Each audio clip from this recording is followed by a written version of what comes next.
In this video we're going to see how we could find and then download a book from the Books for All database.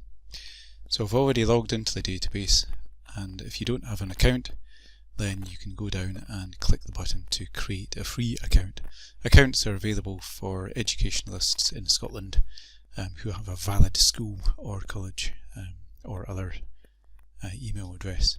So I'm going to do a search, and I'm going to be searching for a TJ book, and the one I'm after is the TJ book 1B. So we do a search for that, and we find that there's 4 different versions on the website: a PDF, a zipped PDF, a large print with chapters 1 to 20, 1 to 10, and a large print for chapters 11 to 20.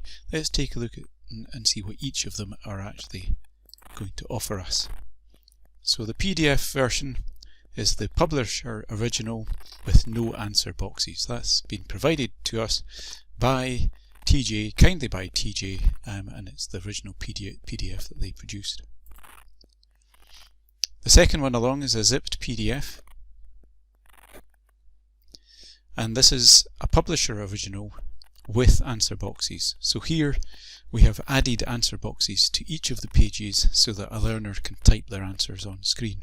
It's a zipped PDF, which means that each of the chapters has been created and zipped together into one package. So before we can use it, we'll have to unzip it into each of the different individual chapters.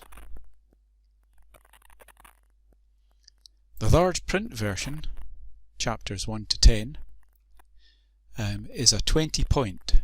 So that's been created by a member of staff in Murray Council. It's been produced originally for a learner with a visual impairment who required a 20 point version.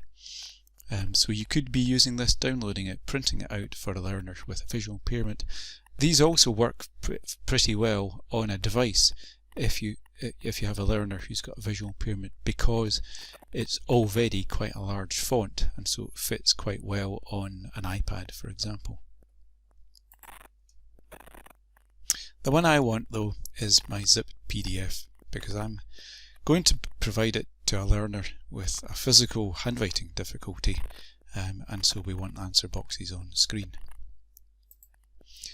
Now, before we download it, we want to put in an identity, some sort of ID for the learner, and this is more for your benefit than anything else, because the database will record the books that have been provided by you to different learners. So this is an aid memoir for you. So I'm going to put it to my learner test 4, and then we can either download it or we can create a link to share. I'm going to create a link to share, and this is probably the safest and most efficient way to provide a book to a learner.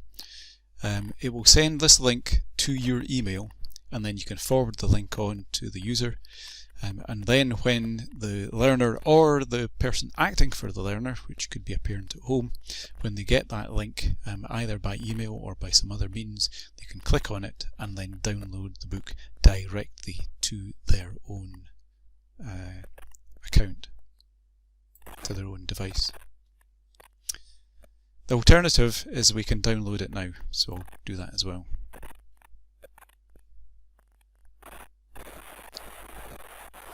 So on my computer it's giving me an option of where I want to download it, and I'm going to download it to my downloads folder. And one of the reasons for using the shareable link is that this is 15 megabytes, and so some email programs may not be able to open it, may be able to email it. The other reason for doing it is that the shareable link is more secure, because when you provide this book you could to a learner, you could send it using email, or you could put it on OneDrive, or you could put it on Google Drive, but you have to make sure that it's only the learner with the print disability that can access it.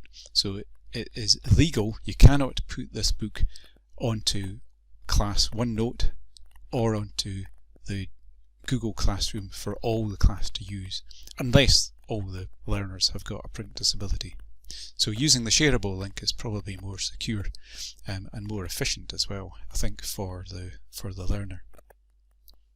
So I'll open up this and see what it looks like. There's the different chapters, and if I wanted to start using one of these chapters, I can double click on chapter 1, and there it opens it up in Adobe Reader, a free program which should be on your machine. We have the bookmarks down the left hand side so you can navigate to the different sections. I'm just going to close that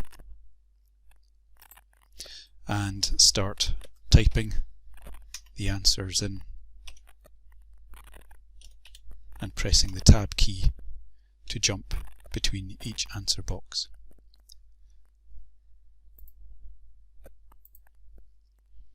So that's basically it, how to download and find and send on a book from the Books for All database from Call Scotland.